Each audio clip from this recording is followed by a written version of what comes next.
everyone, and welcome to the British Boxing Blog podcast. It's a bit of a first for us this week. We're going on video. I feel like a gamer. I feel like I'm about to play COD online. I don't know what number podcast it is, but I thought we'll try something new. Episode 1 of the video edition, isn't it? The video edition.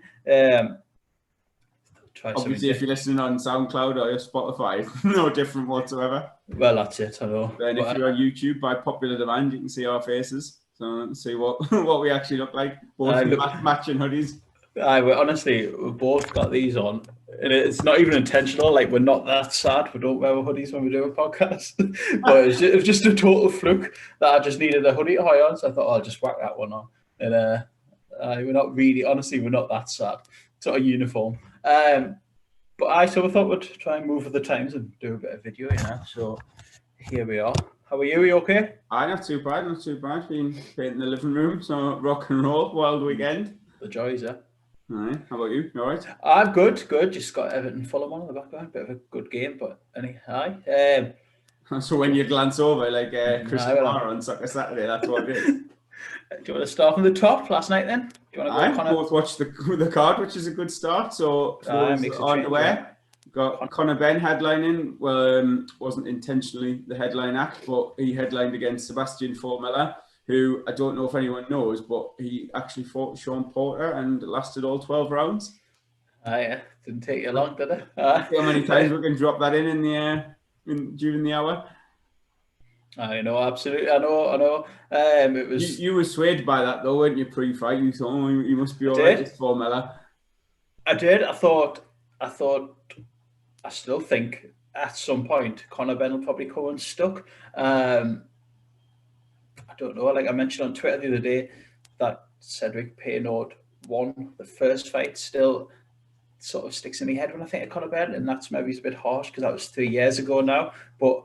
I don't know, just that life and death sort of war with a fairly limited French opponent is always just there, and then coupled with his lack of amateur background.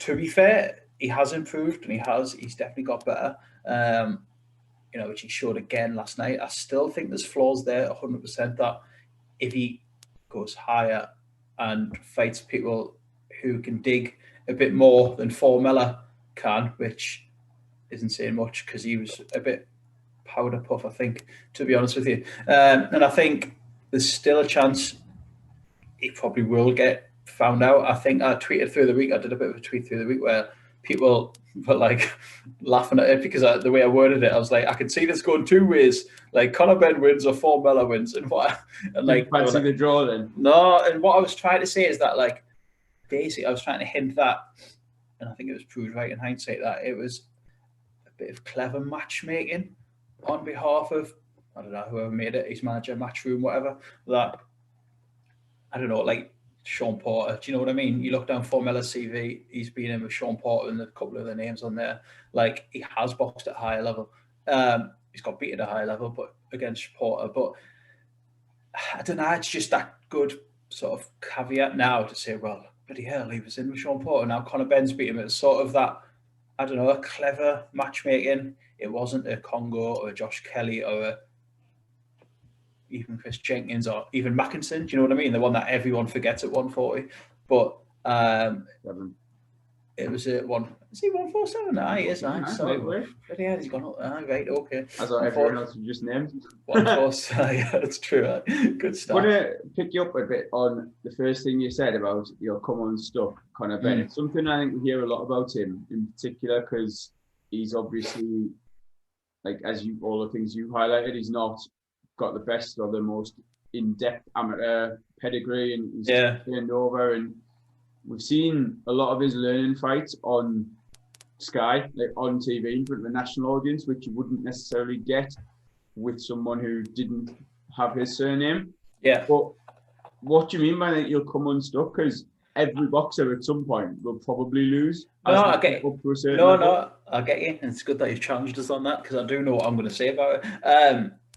Like I said, I tweeted last night, like, it's important to remember that not everyone can be a world champion, and just because he's on Sky, and like you say, I've probably watched every Conor Benn fight. Do you know what I mean? He's literally been on Sky from day one to now, and like, we talk about this a lot, don't we? At what point, what's your entry level into boxing? Like, where do you start watching? Do you just watch Sky Fight Nights? And if you do, then that's sort of what people think, isn't it? Boy, shite, he'll never be a world champion. And it's like, that's not really what I'm getting at. I'm not saying he's like, he will get found out Christ if he fought a top 147 fighter. What I just mean is that I just think he started fast, right? He did start very fast. He still loads up in his shots. I think that's an obvious flaw. It looked like he was trying to take Formella's head off quite early. He definitely gassed during that fight. I know he said last night in his interview, "Oh, could have gone another 10 rounds or something." I thought, And I just think there were signs of him slowing down. And I think the 6th, 7th, and the 8th, where Formella fought his sort of unnatural fight and stood with him and didn't like trade with him. He stood and traded with him, sorry. And I just thought, if that was someone with a bit more of a dig, do you know what I mean? And I thought Formella was having slight success and was landing. And I think that's where I see him unraveling a little bit maybe in future. Someone who can hit a bit harder and who will stand and fight him back like Conor did in the first fight. That's fair enough, fair comment. I just think that if you're looking for someone who's got a bit of skill and has also got enough power to stop him in his tracks and hurt him and drop him or whatever, like, and someone who can take his digs because he does have a bit of power himself. Yeah, absolutely. Yeah. There aren't that many boxers with those three qualities, like those three attributes. So you're going to have to go up to probably European level, maybe even like that fringe world level, depending on how they match him. And I'm was one of his biggest critics, and probably still am, to be honest. Like, especially when he first turned over, like, because of the hype and the attention he got, I was like, well, right, there's dozens, probably hundreds of boxers up and down the country that are technically better than him that aren't getting the opportunity he's getting. And on the one hand, you've got his promoter saying, yeah, he's learning, he's turned over quick, every fight's a learning fight, he's still a baby in terms of pro boxing. Yeah. But on the other side, you've got him headlining shows and next-gen shows and being thrust into the limelight. So you can't really build him as this potential star when in the next breath you're telling me he's not ready for British level or he's not ready now to step up. This is my next question for you, really, right? Okay, so let's look at some names that have been mentioned, right? And I'm going to put you on the spot here, right? Quick fire. You ready for this? Aye. So, and when I mean about getting found out, right, how many of these names would he beat? We're going to ignore Brooke and we're going to ignore Conor. I'm going down boxrec here, right? Josh Kelly. For me, Josh Kelly beats him handily. I know for some reason, the passing of time and Josh Kelly being a bit inactive, I know this question was for you, being a bit inactive and not fighting for a while, it's sort of like he's came down in people's like estimations and it'll be a 50-50 fight. And to me, it's not. It's just what I fancy. I think Josh Kelly's a hell of a talented fighter, and I think he would deal with Conor Benn pretty routinely. That's my honest opinion. Do you agree on that? I think I'd favour Kelly to win. I definitely, but I understand, and I think there's a bit of truth behind the sort of lack of development, stalling of the development of Kelly, just because of that inactivity. Like, we talked and obviously shared a few WhatsApp messages last night with the boxing and talking about Kelly, and there was the poll you put out on Twitter. And like, I think again, in terms of skills, then yeah, definitely he's got the potential to outbox Ben and make him look very silly, but he doesn't necessarily have that power to catch him with one single shot that's going to really get his attention and wobble him or buzz him. It's going to be that accumulation, which he's more than capable of delivering. It's just, I think he could have his work cut out for him if he's not switched on, if he's not on it. Hopefully, from Josh's point of view, you'd expect him to be up for that fight and be motivated, and it'll bring the best out of him. And it could be a wide fight, but I think it probably is a lot closer than it would have been maybe a year ago, 2 years ago, when it sort of first got talked about.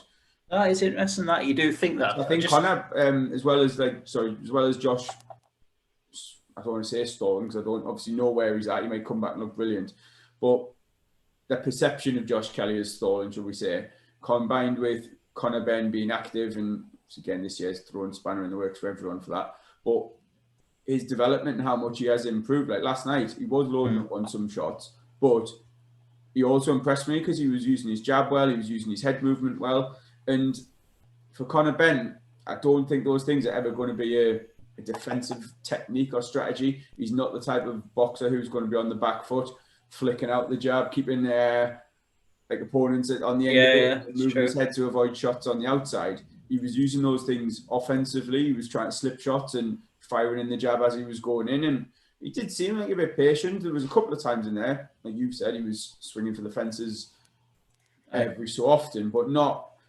like with every single shot. I think he thought about what he was doing, and he maybe realised he was sort of slowing in those sort of later rounds and managed it well, and then like finished strong too. Do you think it's? I don't know. It is interesting, yeah. That perception of Kelly. I think obviously he's fought once since Ray Robinson. You know, that was a routine win against Winston Campos, but I don't know, when he first burst on the scene and it was managed by Adam Booth, and Adam Booth's like, he's the most talented fighter I've ever worked with. I'm going to move him fast. Like, let's not mess about. And do you know what I mean? And I think it's funny now that people are looking at Conor Benn as being a 50-50 fight. If you mentioned that 2 years ago, it would have just been, you would have been laughed out of town. Do you know what I mean? Thinking Conor Benn would give Josh Kelly any problems whatsoever. Yeah, but there's always been people who have like believed that, and maybe not as many as now. But I think like with Josh Kelly, up to his last fight, they have moved him quite quickly. Like obviously, he's won the Commonwealth title in what was it, like his 7th or 8th fight or something like that. I'd be off by 1 or 2 there. Like he get pushed through the levels, and I know Tom Whitfield isn't like the be all and end all, but for him in like his 2nd or 3rd fight, fighting another Northern fighter with a winning record, former Northern Area champion, that like you think, I don't think he's progressing. Yeah, like he'd be pushed onto British, like getting straight onto that European level almost. But I think a lot of it comes from his performances. Like you watch him and yeah, he looks skillful, he looks flashy, but to a lot of people and a lot of the casual fans and even some of like the what you call the hardcore fans, like they look at him and they think, well, what's he going to do when he hasn't got things all his own way? Like he seems to go through the gears very, very slowly and almost fight down to the level of his opponent. I didn't even mean to make this the Josh Kelly podcast, but I think there's a couple of some quick fire. I thought there's a couple of reasons probably why I think his career stalled, and I think one was the draw with Ray Robinson over in the States that maybe stopped him in his tracks a bit, and I think the second reason is the sort of just for whatever reason, whoever's to blame, that sort of pushback of the Avanesian date that is now meant to be January. It does seem signed, sealed, and delivered, but it has been before. It has been before, and I think if you want to find out exactly where Josh Kelly's at, then that's the fight. You know what I mean? I think that's a lot of people like that fight. I like that fight, and Avanesian's no mug. I know you favour Josh Kelly for that fight, but I think he needs that. He needs that test, and I think then we'll see where he's at. Definitely, 100%. So, right, moving on from Josh Kelly, right? Just a couple of names. Back to Benn, back to Benn. Just like I say, I'm not saying they've dodged British level because I'm sure that's where he must now be headed. Like at least these domestic fights. And you look down the rankings, do you know what I mean? And there's some talent there. Like BoxRec's got Brooke, Con, Kelly, Benn. But beneath Benn, you've got Michael Mackinson, and I think someone I've watched closely, and I think at this point he's in the sort of who needs them club. Do you know what I mean? He looks like he's going his own little route with MTK, 19-0, only 2 KOs. I think a hell of a stylish boxer. Do you know what I mean? Be his downfall. Like I've seen as of him on the MTK shows, not a lot massive out of him. And I think when we're talking about stepping up and potentially being found out, and what we mean by that is at some point they're going to lose. You know what I mean? They're going to come up against someone who is that much better or can hit that much harder. It's like a massive cliche in it, but if you haven't got that power to keep an opponent off, no matter how skillful you are, someone's going to like end up on top of you and be able to like walk you down essentially. I don't know whether that's the case. Like Mackinson might go on and be like like Josh Warrington's the sort of main most recent one. Like doesn't have that power, but he sort of he's just a really stylish boxer. And I just think if you're Matthew Eddie Hearn and that, he is signed to MTK and they're taking them down their own sort of path, and he's beat Sammy McNess, he's beat Martin Harkin, and do you know what I mean? He's going sort of down that. Yeah, he's got some very. He's going down that fringe. Definitely. He's going down that fringe title route, I guess. Of like. But this is nothing new, and it's nothing exclusive to Matchroom, is it? The fact that you've got a lot of British fighters, in the same division at a similar level. That's it. But they're all with different promoters. So rather than them risking that loss and putting them in, like, as you say, Hearn, as we're talking about Conor Benn, he's got nothing to gain by doing MTK a favour, by giving their boxer a platform when he doesn't necessarily have to. He can get these European fighters over. He can get these like fringe level, world level, whatever you want to call it, Formella over. And it's almost like if, say, for example, Ben had lost that, then yeah, he's got to rebuild and go away again, and that's what Matchroom will have to deal with. But it doesn't then give MTK or Frank Warren or whoever a leg up and give them a little advantage. You know what I mean? That they can build off Conor Benn's name, like almost don't want. That's it with Mackinson. He's almost like the bogeyman of the division because he is actually good, but he's a bit out of sight, out of mind. I think he's from Portsmouth. I don't think they put many home shows on for him. Do you know what I mean? I don't know if he's a huge seller, and I just think, I don't know. I think he's a problem that people probably don't want to. In terms of like purely at this point, forgetting about the politics and ticket selling and all the rest of it, like that would be a perfectly acceptable fight for both of them. Oh, absolutely. Similar record, similar level. Like let them crack on, and then I'm guessing you're gonna get down eventually to some of the other names on the list, like Chris Congo. Well, I am now. That's what I'm coming to now. He's featuring heavily on the Sky broadcast on his little webcam, looking a bit like you. But like if he wasn't now with Dillian White, then like again he'd be ignored. He's been one of those sort of forgotten men, like the Who Needs Him club. Yeah, absolutely. Other promoters and other organisations, like again, there's no incentive for Sky or Matchroom to push him. Whereas now he's boxed on Sky a couple of times. He's managed by Dillian White or advised by White, whatever it may be, and he's suddenly within that Matchroom bubble. I think to be fair to him, he did go for the 50-50 fight and he fought Luther Clay. Do you know what I mean? He has fought a domestic, and Luther Clay's a good fighter. You can't even discount him, really. And like he's still kicking about. He'd be a good fight for Conor Benn. You know what I mean? Yeah, definitely. Again, it's like these are the fights that you sort of, as a fan, you want to, like a fan of British boxing, you want to see, like, get them in there. But you've got Echo Essuman, another stylish fighter. I don't know if is he going for Chris Jenkins next? I don't know. You've got Lewis Crocker. Right, he's English champion, so he's going in line for the British. You've got you've got Lewis Crocker again. There's another one though, like Ben was meant to be fighting for the British, and Frank and Eddie couldn't get that one signed, sealed, and delivered and over the line. So that's it. Sort of despair a bit. You think, well, like they're happy, obviously, all going their own little routes. And one of the pluses of COVID was that they couldn't bring over these foreign opponents. So we saw a few of these British things, like you say, like Congo and Clay getting involved, getting in with each other. And I thought, well, actually, there's a bit more interest there than just your home fighter against your foreign opponent. But obviously, as the laws have been relaxed a bit more, you're settling back into that rhythm, innit? Like you've got, as I say, Essuman, stylish fighter. I know he beat Lewis Ritson in the amateurs. Lewis Crocker, Chris Jenkins, the old man of the division. Do you know what I mean? And the current British champion, isn't he? Yeah. So you know, again, it was like there was the talk with him and Ben for ages. Like it was the board had ordered it and all the rest of it, and obviously that's just fallen by the wayside. Anyway, right, come on, quick fire. Kelly or Ben? Kelly. One word answers. Mackinson or Ben? Ben. Jenkins or Ben? If it doesn't get stopped on cut, Ben. Yeah, I think Ben too for that one. Lewis Crocker or Ben? Fight that. That'd be a great one. Get that, get him involved from getting sorted that one. Jesus. Whoever might be in the pocket, that'd be a cracking for whoever blinks first, isn't it? Like, and then obviously, like I say, you've got Clay, Congo, Essuman. Like it's just stacked. Like if he wants a British title fight or that type of opponent, domestic, then they are there. Do you know what I mean? I think they are, but like the fact that we're sort of humming and hawing about who beat him, and like to be honest, I said Ben a bit quick there against Mackinson. Now I'm like thinking, I'm going to get outboxed. Honestly, 2 years ago, I would have said every single one of them would beat Conor Benn. Yeah, but like as I say, he's like I'm not just basing this on last night. I think he has improved a lot, and obviously you are looking at last night's performance, and we can pick that apart in a bit more detail. But there was just little glimpses that he's actually sort of adding a few layers to his performance. Like he's never going to be, as I said, this sort of polished, technical, slick boxer, but that's like not what he's about. It's not what he wants to be about. His coaches aren't going to be forcing that sort of style on him. It's just adding those little subtle changes to his game and improving him, basically, like rounding him as he is. But Yeah, like his style and that will always make for entertaining fights. So it's like, yeah, get him in with these lads and see what comes of it.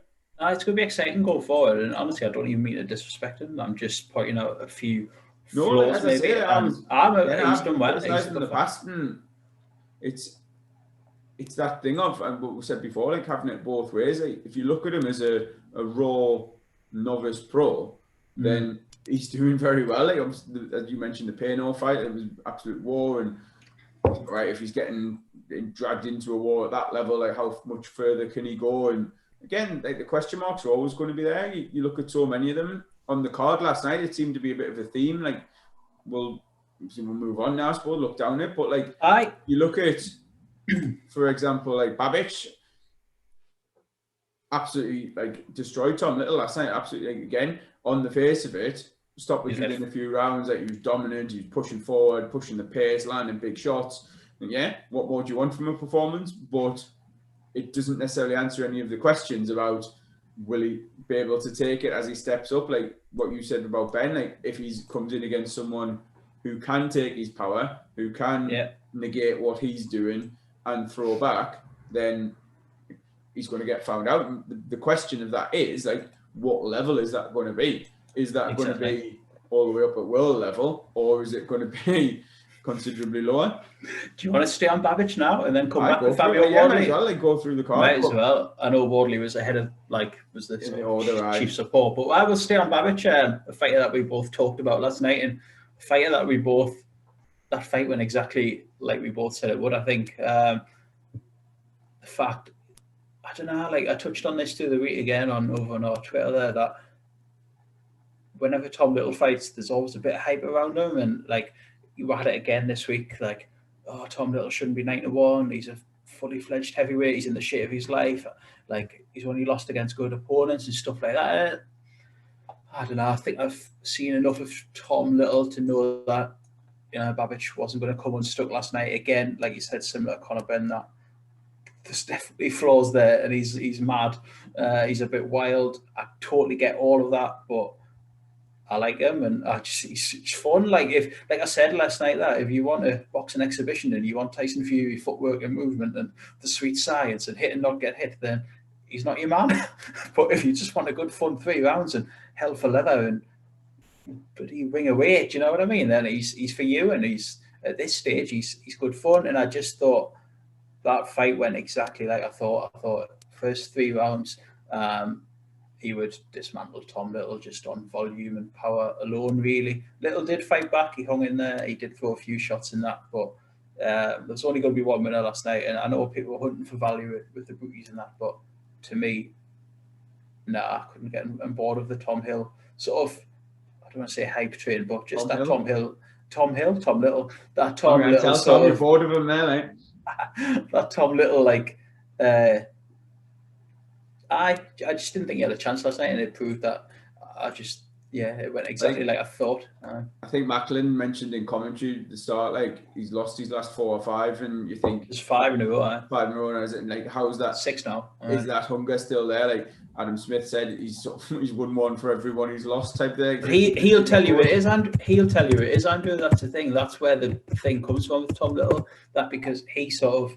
Yeah, but like how many times tells you that believe it, you know what I mean? And he had slimmed down a bit, and I'm taking it seriously, and you hear all that every fight week, I guess, from what's it like? Fool me once, shame on you. Fool me twice, shame on me. Like, how many times do we hear this from different boxers, that everything's going well, or they've had injuries and they're fitter and stronger than ever since they've had surgery on the knee or whatever it may be?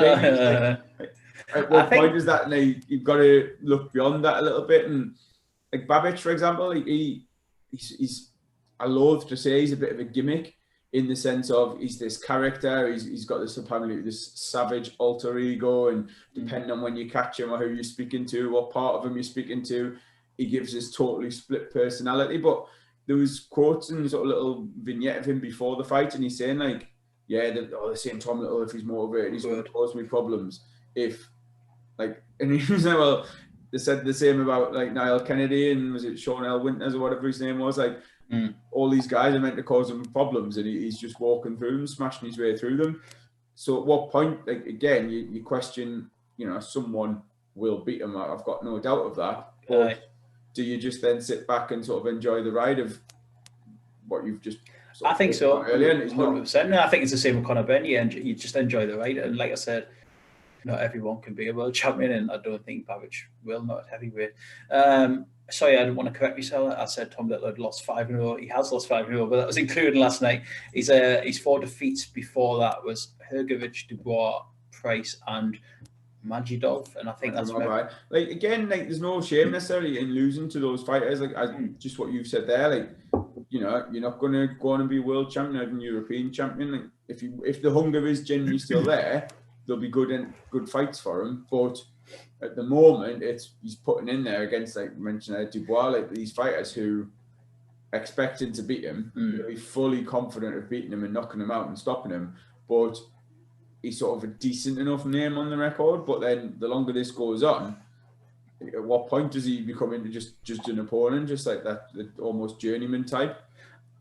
I think that's it with him, with Tom Little. He is that now. He's been wheeled out on a good few pay-per-views now. Do you know what I mean? It's like have heavyweight, need opponent, Tom Little. Do you know what I mean? Like, and it's going back to Babbage. I think you mentioned a bit about a gimmick, and I don't want to sound harsh in the word gimmick, but I mean, like, if you want to talk about a star or a celebrity or I don't know, someone that'll integrate in like sort of casual mainstream culture that Sky sort of a Matchroom can like produce, then I think he's in the right place. Because you look at someone like Dave Allen. Do you know what I mean? He's a well-known name now. He's retired now, but like Babbage, there's no one better in the business at creating these like stars than Matchroom. Do you know what I mean? And I think they're getting them out, they're getting them active, he's staying active, he's fighting on these shows, and this Croatian savage, like you say, a bit of a character, a bit of a madman.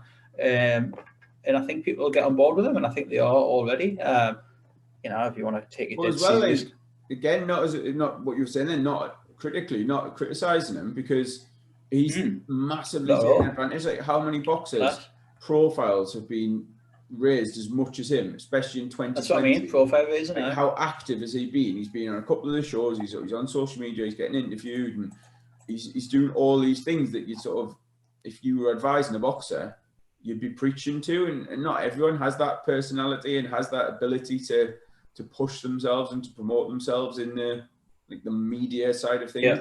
But you think how many British boxers, even Matchroom promoted ones, or Frank Warren or whoever, like the bigger names, haven't fought. And I'm not talking like elite level, world level, like world champions, Callum Smith, Billy Joe Saunders, but the domestic level ones who would be looking for that push and should have been featuring on these shows for whatever reason haven't. And Babbage comes in, steals the show, steals the limelight a bit, and pushes them further down the pecking order in terms of attention that they're going to get. Well, that's it. Like you say, that's 3 fights in 2020 now, all on the telly, all on Matchroom shows. That's Winters, Kennedy, and now Little. Like, took his chance, took his lockdown, COVID sort of chance, and put himself out there on the telly 3 times this year. And before you know it, it's like you're in people's heads, you're on people's tellies, and raising that profile, I guess. And, again, if you want to take the fun out of it, like, he's bound to get found out. Do you know what I mean? Like but at this point, and this is the point fun, where the matchmaking comes in, because again, linking back to Conor Benn, and we'll talk about Fabio Wardley later as well. Like the matchmaking has to make sense in terms of developing that fighter, but you're also not going to chuck him in with someone like just for the sake of a tough fight. They're going to have to be confident that he's ready. Like, because if he goes in and loses, and we preach and we know that a loss isn't the end of the world. No. It massively dents that popularity, that momentum that they're building up from. They'd much rather, as a promoter, as a management team, whoever's, I think he's another one on Dillian White's books, and they're going to want him to essentially pad out his record, knocking out these guys who, well, we realistically look at it and think, question how much of a chance did the likes of Tom Little and that have against him. It's ones they can build up, and like in the pre-fight hype, press, events, whatever you want to call the whole promotion of it, they can say like, oh no, this is a risky fight, it's heavyweight, anything can happen, blah, blah, blah. And like, it's so easy to market a heavyweight if you've got them in there doing the business and getting the knockouts. I think it's funny because like, obviously when someone fights, you think, right, who do you want to see him with next? And I know a few people like out there last night was like, Dave Allen. Makes perfect sense. Dave Allen Babbage makes absolute perfect sense. It would be so much fun while it lasted. You know what I mean? It would just be a really decent fight. And Dave Allen addressed it on his Instagram last night. He was like, I've still got my license till January. Like, if you want to pay for this bungalow, Eddie, that I'm trying to buy, / give us a job going forward, like he says, I'll take it, but it has to be before my license runs out because I am actually retired. And I do sort of, he does, I think he was half tongue in cheek, what Dave Allen's like, but that would have been like such a fan-friendly fight, and the build-up would have been epic, like proper likable blokes, good patter from the two of them. The build-up would have been funny, probably good-natured, like just total. For Matchroom, they'd probably sit and kick themselves, thinking, it wouldn't surprise me if they did chuck a bit of money at Dave Allen to try and make that, because no, I agree, and it wouldn't surprise me to see him take it. Like, I know he's retiring and stuff, but to be honest, I hope he does. I hope he stays retired and he's safe and he looks after his investments, his properties that he's talked about, and it goes on. Maybe he stays involved in boxing. I know he's doing bits of coaching with that Danny Morrell.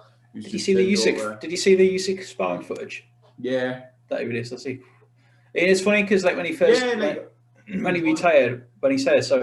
he first announced his retirement, I sort of tweeted thinking, God, I hope he doesn't look back and think, God, could I have won the English? Could I have won the British? And then I seen that, and then listened to him a bit more, and I thought, I felt a bit bad. The problem is he probably could have. The chance he had was that Commonwealth title against Lenroy Thomas, wasn't it? When it was a shocker, that one. It was on one of the pay-per-view undercards, and it's Kell Brooks, I think, Bramall Lane. Yeah, and he just didn't turn up. He looked flat. Like Thomas cruised it basically. He didn't look in any great shape either. It was there for him. That was his chance to sort of get that belt, and I think he's probably looked back at various points since then, thinking, okay, I could have won that. I should have done more for that one. But again, like we were talking about with earlier about Tom Little and like the sort of false starts, the false dawns, and with Dave Allen, every time he came back, I was like, well, I'm putting in the effort this time. I've trained this time, and sometimes you got a performance out of him, the Lucas Brown stoppage, the Nick Webb knockout, and it was just the same. That you had afterwards, it turns out, I hadn't really trained, and my diet wasn't on point, and it's a bit frustrating because you really wanted him to do well, and like as fans, it was frustrating. I mean, you want them to do well, and don't begrudge him that success. And then the other side of it, you're thinking similar again, looking back to Conor Benn, it's all tying in. Like, I think the ironic thing is he's getting these opportunities not for what he's doing in the ring or in the gym, but for what he's doing on social media. I think the ironic thing is he was in unbelievable shape going into that Christian Hammer fight. That didn't happen. He was in phenomenal shape, Dave Allen. It was like the best people had ever seen him. But then I think probably contributed to the retirement decision because he's actually put the effort in. He's got himself into great nick. And then he's dealing with that frustration of the fight falling through. And it's almost like, well, can I get myself up for this again? Like, I think it was a bit of that. And obviously he was no. He was quite honest about it. Like, he was just like, he thinks he's sort of a few blows to the head away from a bit of damage. Do you know what I mean? And hearing someone say that, it makes you think like, whoa. Like he said, it's often the person involved is the last one to be able to see that. So many hard spars over the years, he was saying, with like, I think he said Joshua and a few others, and obviously Usyk basically like knocked him out on his feet, and like just so many blows to the head. Do you know what I mean? Which you don't always, if you look down his resume, you think, well, like Tony Yoka battered him, didn't he? Do you know what I mean? And yeah, like, I mean, he's been on the end of some one end. Tracy and that, William White or Ortiz beat him, and he's took some big you sort of look at the highlight knockouts that we've talked about and those finishes and the celebrations and something. Yes, get in, like he's riding that crest of a wave. But with him, it's been literally ups and downs all the way through his career. And I just think that's only what you're seeing in the fights. Just what you've mentioned about the gyms there, like how many you've been in the Fury spar and Joshua Usyk. Like he doesn't seem the type of who particularly learned a lot from those, like in those spars. And that sounds harsh, but again, like, he's got to look at himself and think, well, is it worth me putting my body and brain and well-being through all that to? I think once you start, what is he going to do now? In terms of achievements in boxing, other than getting the paydays to sort of look after himself? I think that's it. And I think once you start taking all them blows to the head and that, you know what I mean? It must be a bit like, and maybe you feel yourself sort of slowing down a bit, and you're not as sharp mentally as you want to in things, and it must be a bit of a daunting prospect. Like, so I hope he does stay retired, because I I think once, like you say, them you can have them spars that sort of 10 months off your life. That's what they call them. Do you know what I mean? And then once your punch resistance goes in that, you see it with a lot of fighters, and hopefully he will stay retired. But there's always that nagging doubt in your head with Dave Allen, isn't it? So we'll quickly run through the rest of that card then. Fabio Wardley. Another one who, again, we're talking about the limited amateur experience. A lot was made last night on, I think every time he fights, a lot is made about the fact he's come through the white collar scene. Had 4 fights in that, and like sort of, a lot of that story of a lot of boxers, like in terms of just sort of stumbled across the gym. He's trying to keep in shape and sort of found a bit of a talent for it and enthusiasm for it. And then like it's incredible really where he's at. Like he's the advert for the fact that you don't need this decorated amateur career. You don't need Olympic medals, and you don't need to be world champion or world like European amateur champion, whatever it may be. Obviously, there are benefits to that and that side of it, and that grounding. And again, on commentary, I can't remember who it was, but maybe Johnny Nelson actually was saying there's a bit of a snobbery about the sport in that regard. Like if you're coming through as a prospect, you've turned over or whatever, a lot of people within the sport look down their noses if you haven't come through that system of the juniors as an amateur, you've gone into the seniors as an amateur, you've boxed with a reputable club under a respected coach, and the sort of thing, well, who have you come up under is the phrase, and like and he's obviously done things his own way. And another one, again, this was obviously meant to be white Povetkin one at the undercards, just full of white fighters, but like he's obviously took a punt on Wardley. He's seen something worth promoting in him, and again, he's justifying it so far. He's probably the one in terms of his improvement.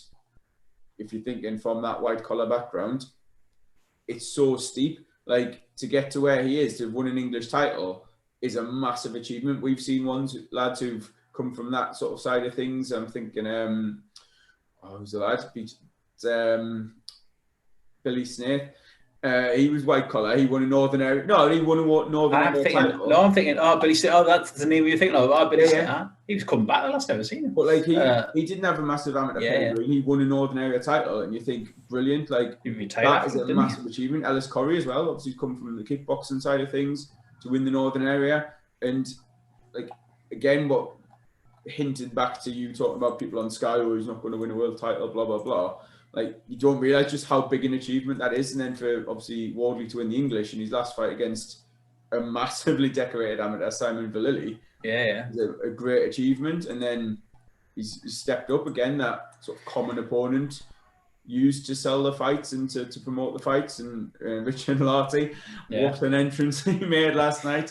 For those who aren't aware of him, he's basically known for giving Dubois a bit of a hard time before getting stopped, and then going the distance with Nathan Gorman recently.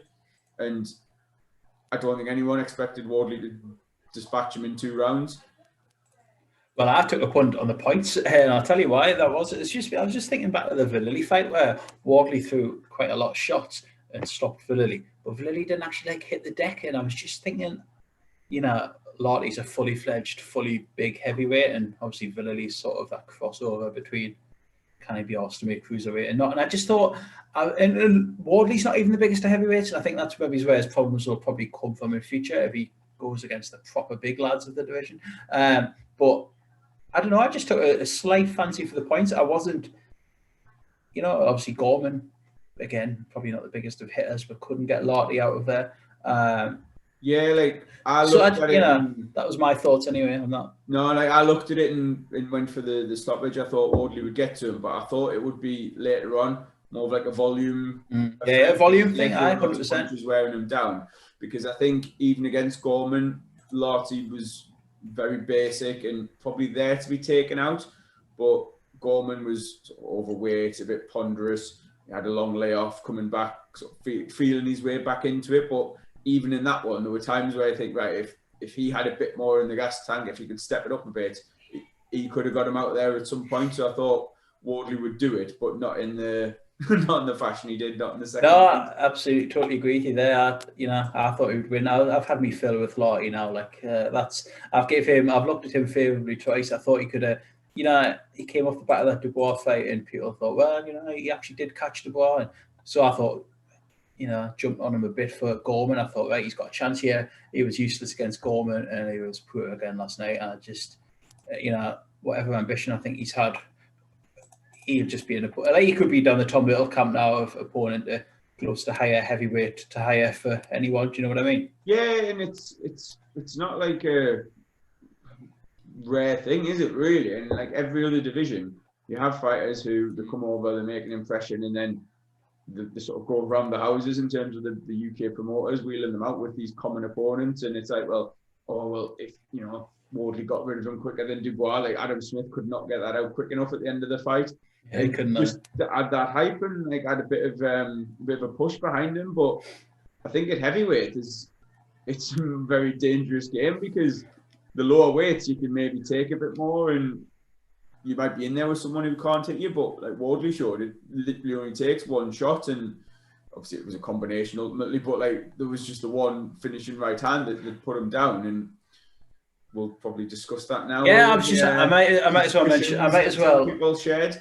I might as well go into that now. I think for those who don't know what we're talking about, and if you follow us on Twitter, you probably will. That something, I'll take you right back to the start. Something I didn't notice it. Like people were saying that right hand was suspicious, and like he took a dive. And I've seen a few people on Twitter, and I'm talking quite respectable names here. Well, isn't it? Because no one says a dive. They just like, oh, that was suspicious, or or he took that needs to be looked into, or that like they're skirting around the houses. No one will come out and say it. Like I'm talking big, respectable boxing sort of names. Do you know what I mean? Like Ellie Scotney, Paul Smith Jr. There's definitely a few others on there as well that thought it, and I thought, bloody hell. And I was watching it, and I thought, right, I didn't notice it live. I didn't notice it on the first replay. So we wound back, and then someone on Twitter says, right, listen when Johnny Nelson's talking, look for that angle. And I put the photo on our Twitter last night, and you can see like his right hand, but sort of hitting his gloves. But when you look at it back again, from the very start of the move, 10 seconds earlier, me and you noticed this last night. We talked about this last night. Wardley pushed one jab out, and Larty sort of, I don't want to say stumbled, but it definitely made him think, and he definitely took 1 to 2 steps back and hit the ropes. He then put another jab out. Then he came with the left, which I now think the left did more damage than the actual right that sent him to I think it was the left that did him, the left hook, the first shot, and maybe the second did hit the gloves, but you're still talking about a bloody big bloke smacking you once again, gloves, whatever, after the first left. Buzzed and wobbled or hurt or whatever it is, shocked, like that initial left hand off the jab, and then you're winging a right hand, and it doesn't really matter if you've got your gloves up, it's still connecting, it's still having an impact, and probably going to send him down. Like I haven't watched it back, but I didn't watch it back. I didn't think anything of it at the time. That's all I can really say on it, to be honest. Well, we text each other, we're like, wow, that was what a hell of a shot. I think finish. He just put a couple of punches together and absolutely done him. And I was up late, and I was still looking about on Twitter and stuff, and I know Chris Lloyd mentioned something about Wardley, and I ran it by him, someone who I really respected, like enjoying his breakdown of fights and stuff like that, and he was like, nah, nothing suspicious in that. But then I've seen Billy Nelson chipping away saying it. Personally, I don't think so. If it was interesting as well, though, that those names you mentioned are obviously quick enough and happy enough to do it with someone coming over like Richard Larty. Yeah. But if that was an all-British fight or a matchroom represented boxer or whatever, there's no way they'd be digging him out like that.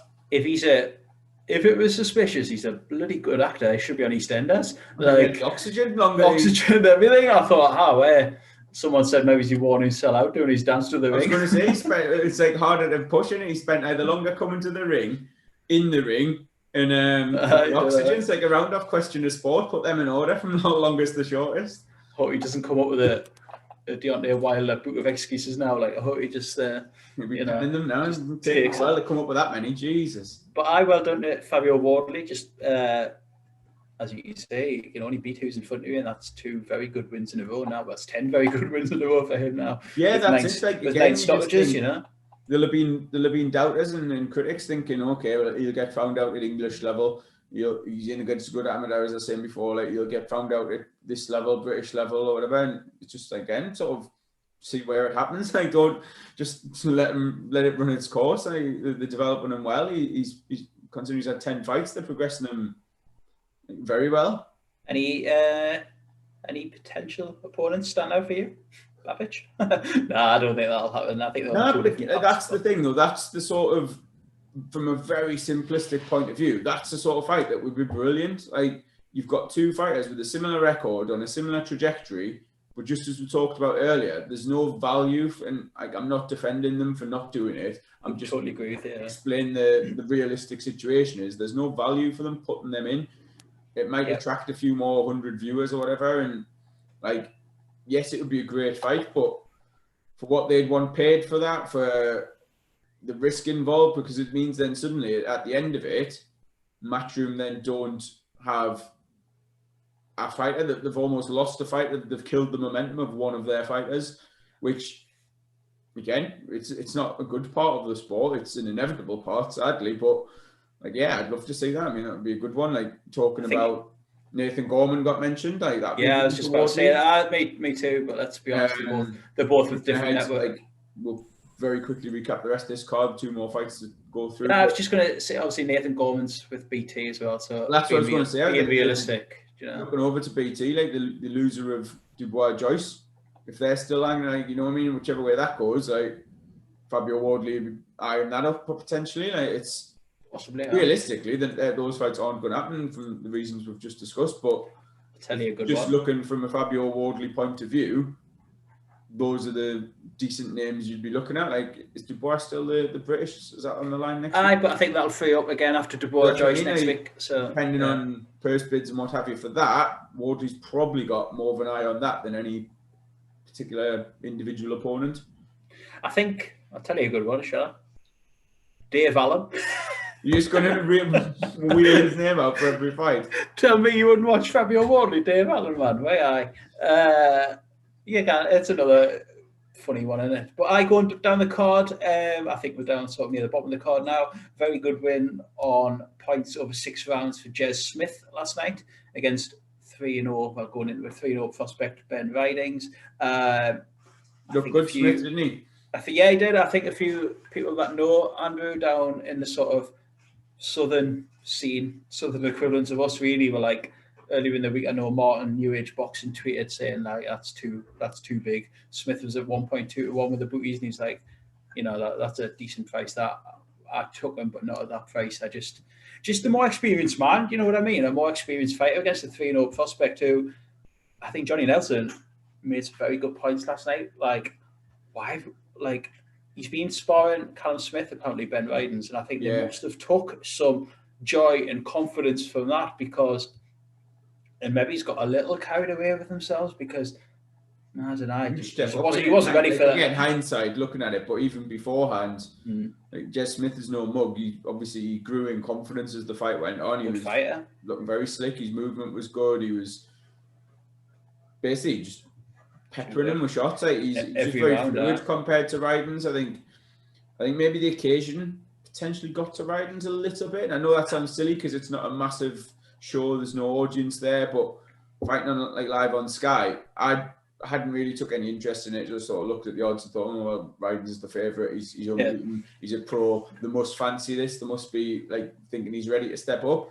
But as both of them were stood in the ring before and they were making their way to the ring, Ridings just looked that little bit more tense and like wound up a bit, whereas Smith came in and he was looked very, very calm and very relaxed. And then as soon as the first bell went, that translated into the action. Like 6 rounds of that, basically. Fluid. Like, Smith was a lot more relaxed, a lot more comfortable, putting his shots together. Nothing too like flash. No, it wasn't. It was just enough. It was just a better work throughout. Yeah. And I think, like you said before, like, it's a loss and it's not the end of the world, but you learn from it. Ridings 100%, but maybe in hindsight they might look back and think, we've got a bit carried away there. In a way, with him, he didn't have that much hype, and I didn't know who he was. That's what I mean. Like, there wasn't that much. Some boxing blogger. Yeah, exactly. But there wasn't that much energy behind him, so like, it hasn't derailed him as much as like a loss for Babbage or Wardley would at this point. Like, he learns from that. He goes away, and if he gets himself back up to 6-7-1, there's not really a world of difference between that and being unbeaten. Like I say, hindsight's a wonderful thing, and I think maybe he probably should have been 6-7-0 before going in with someone as good as Jez Smith. I say as good as that. I don't think it'll make much difference ultimately. Like, to his potential, he'll still potentially go on and like achieve an area or a domestic title at some point. You know what I mean? Like that sort of, it's not going to harm his development. The only damage there'll be is maybe to his confidence that he'll have to rebuild and go again and look at what went wrong. Absolutely, but congratulations to Jez Smith. I thought, again, someone who basically admitted himself in his post-fight interview that doesn't always live the life. But like, okay, his brother Mitchell Smith, who again had his issues out of the ring, and hopefully he's on the comeback trail now. But obviously, very talented brothers as well. But fair play to him, and let's hope this is the catalyst he needs now to like stay in the gym, knuckle down, because he's obviously got ability. Do you know what I mean? He's so get down to a weight he should be at, which he said was light middle, and I think he's someone that'll give people some problems going forward, 100%. And then last fight on the card, good win for Liam Davis. I really want to talk about this one. I've been looking forward to talking about that one. Liam Davis beat... I caught the sort of tail end of he did, the last few rounds, but you were watching from the start, so he beat... Liam Davis beat Sean Cairns for the English bantamweight title. Again, I wasn't familiar with either. Some boxing blog. No, I wasn't. It's the first time I'd seen both. Like our little quote on the hoodie. Yeah. Who the hell is he? Not familiar with either. Some boxing blog. But honestly, I was very, very impressed with Davis. I thought he boxed really well against an admittedly poor Cairns. The stoppage, I had no issue. Well, the pull-out, I had no issues with whatsoever because it was a bit of a beatdown at that point. He was taking a pace, and to be honest, he couldn't miss with shots to the head. It was messing up his face. The head was snapping back, and it was really good, sort of clean work from Davis. Good. Couldn't miss that target of his face. Basically, he won every second, in my opinion, of every round. I know Cairns brief joy, but nothing more than that. And again, someone that I thought, like you say, English title probably mean the absolute world to him. Good on him. I thought it was a spot on performance, and someone who I think he's done his career no harm whatsoever there. A, winning the title, B, doing it on Sky. You know, you've seen it sort of trajectory of some people after winning titles on Sky. Do you know what I mean? Like, it could have been a bit of a breakout fight, and someone who I'll watch definitely with interest going forward because I was impressed. Nice one. Good on nice all round wrap up of the card there. I did see Dennis McCann put on his Instagram that I'll beat them both and twice on Sundays. Lee posted something about that, like saying that they'd love that fight again. That's a cracking fight. That one's not massively unlikely to be made because there's not that affiliation with Matchroom there. And I'm not saying that it's Matchroom putting the blockers on all these fights. It's everyone all of these promoters and advisors and management teams, etc. They're all contributing to it. It's just obviously this was a Matchroom show, whereas Davis probably has that freedom to go and get a payday from MTK or from Frank Warren or wherever it may be. Hey, speaking about Wardley's white collar background, there's still a bit of hope for you yet, lad, eh? You know what it is? About 10 minutes ago, I was talking about something and I noticed it could right what's on that side, innit, when I'm going there? Right in focus. Shorts and the vest. I was just like, oh, nah. Again, like the hoodies, that was not deliberate at all. It's the little downstairs office I'm in. So this is the room where I was watching the boxing last night. It's my little shrine. When you get kicked out of the sitting room because Strictly's on. Exactly. Brian. Tell us about it. I'm just going to in this house. I think next week then. I think so. There was no massive stateside action last night that needs discussed. So straight on to Saturday night. Massive, huge fight. Can't wait. And we'll just talk to Dubois-Joyce sort of indirectly about these fights that don't get made.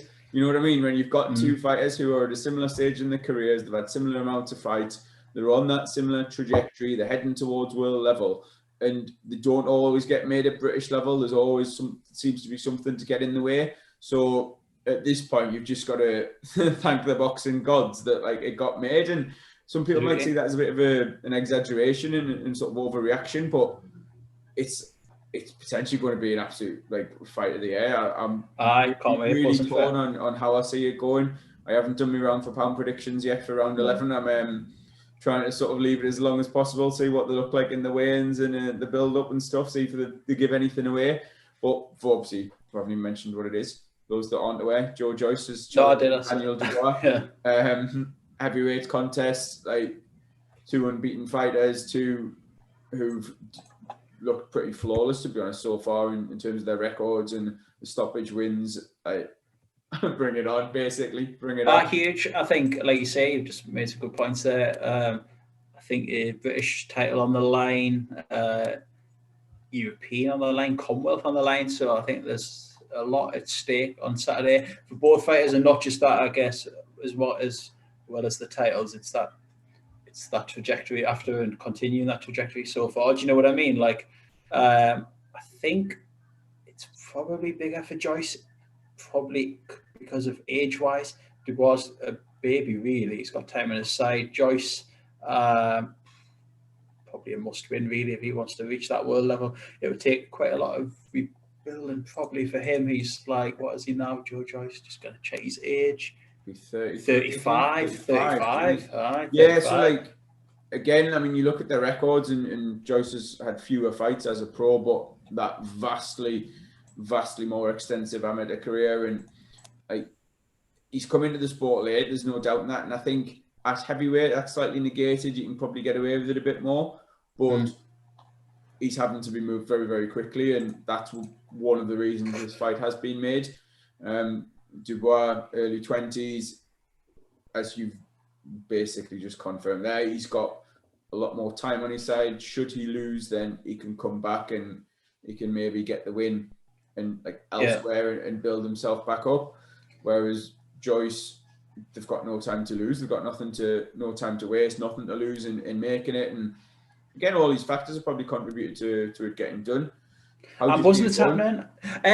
My instinct is Dubois. I think I like Joe Joyce. He's got a mad style about him sometimes. Like, he boxes probably like no other heavyweight, really, and in the way he sort of, like, just that way he comes forward, and he looks like he's more than willing to just take some, to land some, and he looks slow, but then he also looks very fast as well. Sometimes it's so bizarre watching him at times, and my worry is that I've seen him take a good few to the face before, and I just think, how many of them can you take against a puncher like Dubois? That's my thing. That's my thoughts. I think the interesting thing is, I think Joyce might have to take him late and try and take Dubois into an area of a fight that he's never been to before. I'm guessing Larty's is. Oh no, he actually has. Sorry, he beat Kevin Johnson on points. But do you know what I mean? Yeah, I think that's Joyce's. So isn't it between like massively between Kevin Johnson, who doesn't, winning a fight on points that you box entirely at your own pace. Like, obviously Johnson's good defensively. Everyone knows what he's about.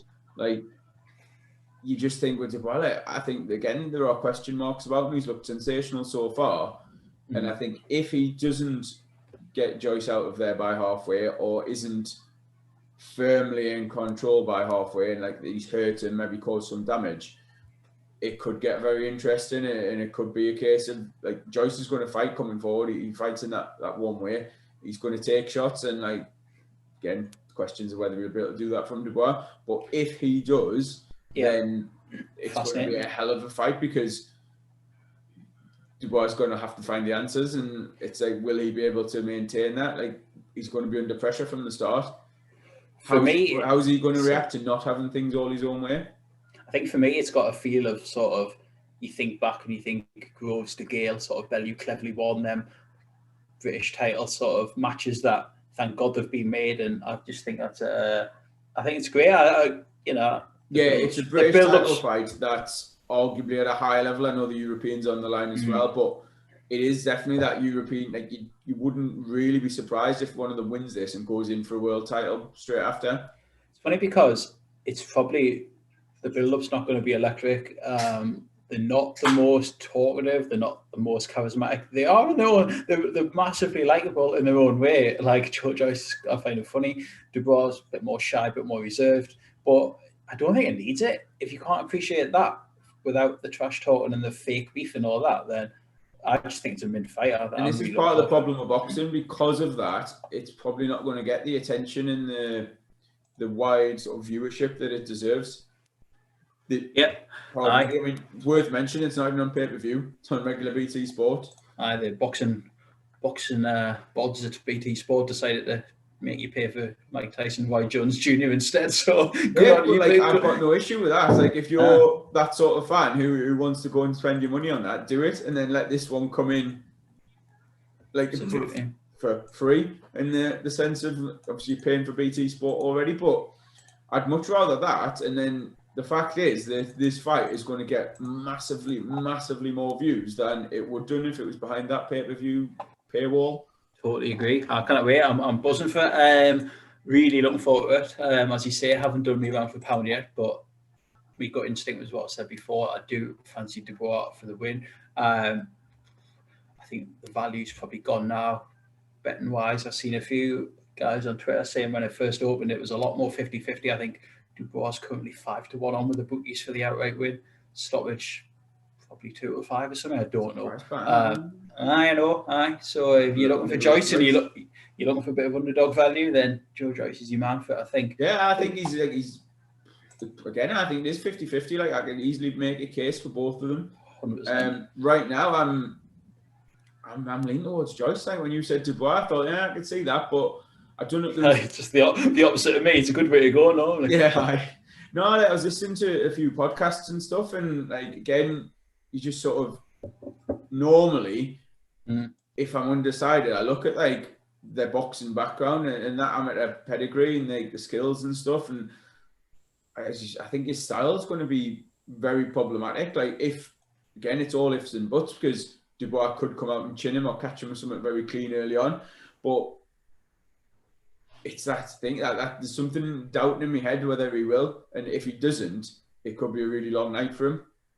Undercard, not the best, probably doesn't need to be. I think the main event sells itself. I think just quickly score down the undercard. I think if it was on pay-per-view, then you'd be looking at it a bit closer and be sort of questioning it. But because it's not, like how many pay-per-view events have we seen over the last year or 2-3 years, however many, where it's just been sold on the fact that it's the main event is sort of apparently worthy of paying extra for, and it's basically filler. And I think the undercard essentially is that. There's a couple of. If you're critical, you probably could have hoped for. If you're critical, you probably could have hoped for one sort of standout undercard fight.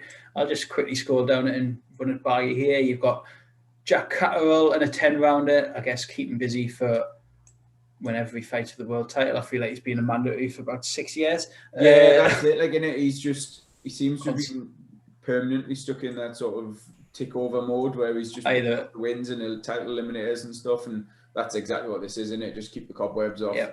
Either waiting for Josh Taylor or waiting for belt to become vacant, I guess. Hamza Shiraz is on there. Louis Lynn's on there. Good prospect, Louis Lynn. Jack Massey's on there against Muhammad Ali Bayat Farid. I only know him because when I've looked at this, well, I don't know him, but when I've looked at this previously, I thought, oh, he's got like a similar record to Massey. Like there's a couple of fights on there where there's sort of two fighters with winning records. Obviously, without going into them too detail and combing through them and picking out opponents and stuff, like there's not too much you can really read into that. I know Frank Warren's Frank's social media team and that are sort of giving the fearsome punch here and that, but we'll see. Taylor had an identical record to that the Thai fella Kong Song, didn't he? And look what happened there. But from a card point of view, when you're looking at these fighters, you think, well, actually, it could be a lot worse. They could be in there with journeyman essentially, and there are a few on there. There's a couple of prospects. Josh Frankham's on there. David Alalee's on there at heavy as well against Danny Whittaker. So it's taken over, but all roads lead to the main event. Let's be honest. Again, like I said, repeat myself, but it's a fight that I'm massively looking forward to on Saturday night. Huge. Right. Nice one. Bring it on. Other than that, I don't think there's any midweek action or anything. So but I've enjoyed this new format. Very good. Let's see how well it goes down. 100%. Get you round for pound entries. I send out an email, but I take this as your reminder. Round for pound, round 11. We're nearly at the end. Nearly round 12. Round 12 will aim around Joshua Pulev, that sort of time. Yeah, can't wait. But I thank you for anyone that watches this or listens to this on the usual platforms. We aren't the most prolific of podcasters, but we appreciate everyone that listens and encourages us to do them. This might be this. This might be the breakthrough. got a couple of guests lined up as well. We'll keep alternating it between us and guests and stuff. So I can't wait. I thank you again for your time and for listening. Cheers, Andrew. Thank you. Cheers, lad. See you later. Bye bye. Right.